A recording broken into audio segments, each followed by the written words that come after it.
Hey everyone, welcome back to Installation 00, and more specifically, welcome to the Armory. This is where all weapons from Halo lore will be featured and analysed in detail. In this episode, we look at the missile pod. Let's begin. The LAU-65D/SGM-151, also known as the missile pod, is a portable United Nations Space Command infantry weapon. It is a missile launching weapon and holds up to 8 small, highly explosive missiles when released from its tripod.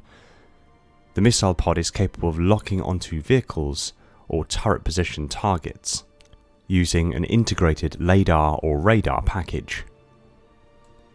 The mounted version of the missile pod was prominently used during the Battle of Voi. When mounted, the missile pod features a feed system that enables it to continuously fire as long as ammunition reserves are maintained. The missile pod can carry 8 rounds when detached, which Spartans, particularly the Master Chief, were witnessed of doing by ripping it off of its bolt-secured tripod mounting, completely damaging the weapon in the process.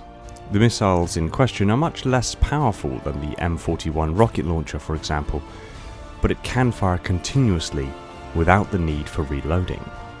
The weapon measures 202.4 centimeters or 79.7 inches in length, and although no specific information is given regarding its weight, the fact that a fully armoured Spartan actually struggles under the weight of the weapon and cannot run at their normal full speed, while also taking into consideration the missile pod's unusually large size, it stands to reason that the missile pod is usually a mounted weapon for a damned good reason.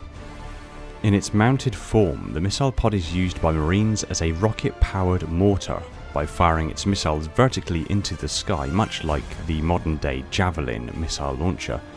This allows the missiles to hit targets from above, inflicting maximum damage and leaving less time for the target to avoid the strike. However, in its mounted form, it can't hit targets on the ground up close relatively easily. It will just fire up into the air and do no damage.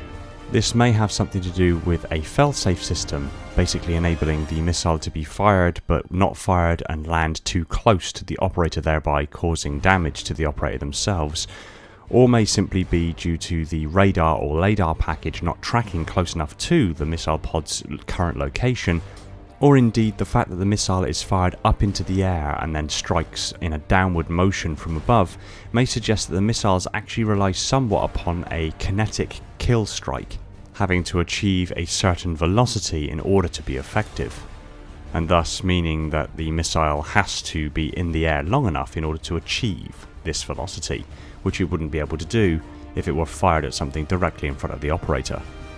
Once the missile is fired, it will travel about 5 meters before becoming self-propelled. This, along with the pod's ability to maintain a lock even when there's an obstacle such as a small hill between the pod and the target, means the wielder can fire at an upward angle, giving the missile enough vertical clearance to fly over any obstacles and into the target. It is also effective against foot-bound stationary targets, such as an enemy sniper.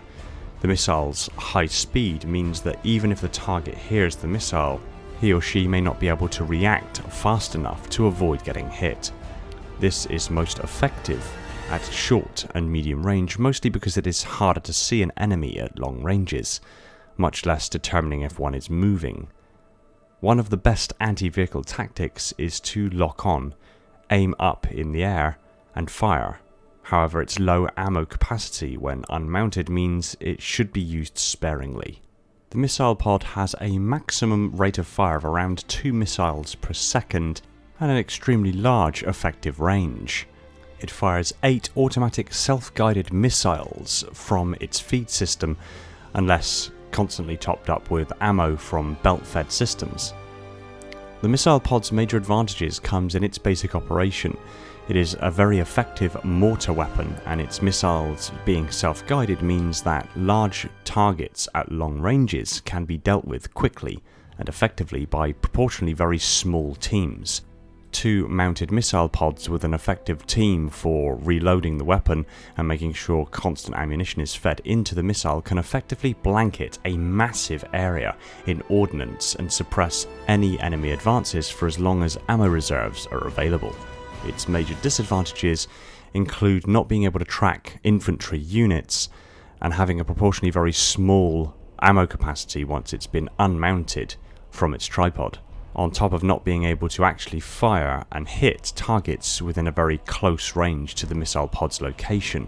All in all, the missile pod is an extraordinarily effective mortar-type self-guided missile weapon, and although it has seen very limited use in regards to its application on the battlefield, being only observed in the latter years of the Human Covenant War, with demonstrable instances of its use in the post-Covenant War era, the missile pod itself is in a prime position to be brought back into the more recent conflicts of the UNSC, and I'm sure every human soldier would love to see the Master Chief wielding one of these puppies in first person once again.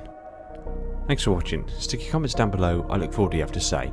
I want to give a quick shout out to my patrons and YouTube members Neek the Sonic Cartographer, Siphonic Storm and Todd Morrison, my Tier 0 Transcendients, Brian, Sebastian, Darian, Red Sea, Stalk of the Realms, Falcon X003, Starlight, Alvin, Flaming Halo, Josh, Legions Lost, Kyle, Cat Erdicam, Schneidish, Leon, Ignizzle, Chris, Cooper, Prophet, and Devon, the holders of the mantle, my glorious reclaimers, my loyal metarchs, and all the other patrons and YouTube members that have jumped aboard to support the channel. Much love to you guys, thanks so much for your support. It's keeping things happening and helping development of the channel and future awesomeness in a big way. If you like Halo lore discussed to insane levels of detail, hit that subscribe button and the little bell icon so you're told the second a new video hits the shelves. Be sure to support us on all major social media channels, including Discord, and if you really love the channel, consider heading over to Patreon and supporting the channel over there, or jumping on as a channel member. It means the world to me and affords you loads of great perks and bonuses, while also helping work towards some awesome stuff in the near and distant future. Take it easy everyone, and find peace in the domain.